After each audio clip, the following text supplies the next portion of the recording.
আসসালামু আলাইকুম গাইস, আশা করি তোমরা সবাই ভালো আছো। আলহামদুলিল্লাহ আমিও তোমাদের দোয়া ভালো আছি। প্রতিদিনের মতো নাচ করে আসছি তোমাদের মাঝে। দেখো আমি পেঁজু বানাবো। এখানে মুসারি ডাল আর খেসারি ডাল নিয়েছি।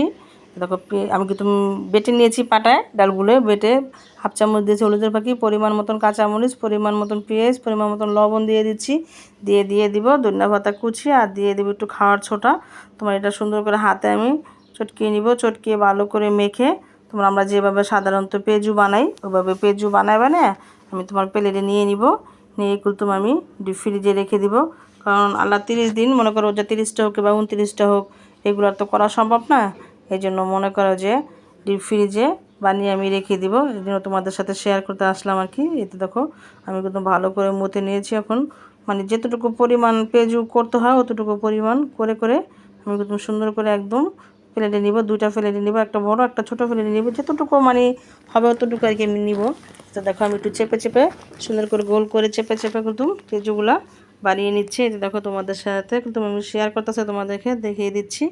এভাবে করে আমি সবগুলো বানিয়ে নিব। নিয়ে কিন্তু ডিপ ফ্রিজে রেখে দেবো 2 ঘন্টা কিংবা 3 ঘন্টা পরে তোমরা ডিপ ফ্রিজেতে নামিয়ে নিবে। নামিয়ে যে কোনো বক্সে রেখে দিবে। আল্লাহ তোমাদের যে 2টা লাগুক কিংবা 4টা লাগুক তোমরা এগুলো নিয়ে বাঁচতে পারবে। দেখো আমার পেঁজুগুলো কুতুম হয়ে গেছে। এখন আমি ডিপ ফ্রিজে রেখে দিব। তো দেখো আমি এখন বানাবো কুতুম আলুর চপ। আলুর চপও তোমাদের সাথে আর কি শেয়ার করবো। এতে দেখো আমার কুতুম পেঁজুগুলো হয়ে গেছে।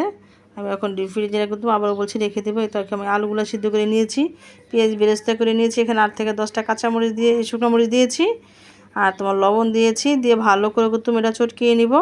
আর দিয়ে দেবো আমি ধনিয়া পাতা কুচি, এখানেও একটু দিয়ে দিব তোমার যাইয়া পাঁচফোড়ন আর সরিষার তেল। পাঁচফোড়ন সরিষার তেল ধনিয়া পাতা কুচি দিয়ে আলুর চপ বানাইলে সেই স্বাদ লাগে গাইস। তোমরা খেয়ে দেখো, ইনশাআল্লাহ অনেক অনেক ভালো লাগবে। আমি এইভাবেও আলুর চপটাকে তোমার এই যে ছোটো ছোটো করে বানিয়ে তোমার প্লেটে করে আল্লাহ ডিপ ফ্রিজে রেখে দিব। 2-3 ঘন্টা পরে নামিয়ে বক্সে করে নিব কুলতুম। এই জন্য তোমাদের সাথে শেয়ার করতে আসলাম। দেখো কত সুন্দর হয়েছে কালারটা, মাশাআল্লাহ। এতে দেখো এটাও কুলতুম আলুর চপটাকেও কুলতুম আমি ওই পেঁয়াজু যেভাবে করেছি ওইভাবে কুলতুম করে রেখে দিচ্ছি। আর তোমাদেরকে আবারও দেখিয়ে দিচ্ছি যে এতে দেখো আমার কিন্তু আলুর চপগুলো করা হয়ে গেছে। তোমরা চাইলে এইভাবে করতে পারো আর না চাইলে নাও করতে পারো। কারণ আল্লাহ 30 দিন তো করা সম্ভব না।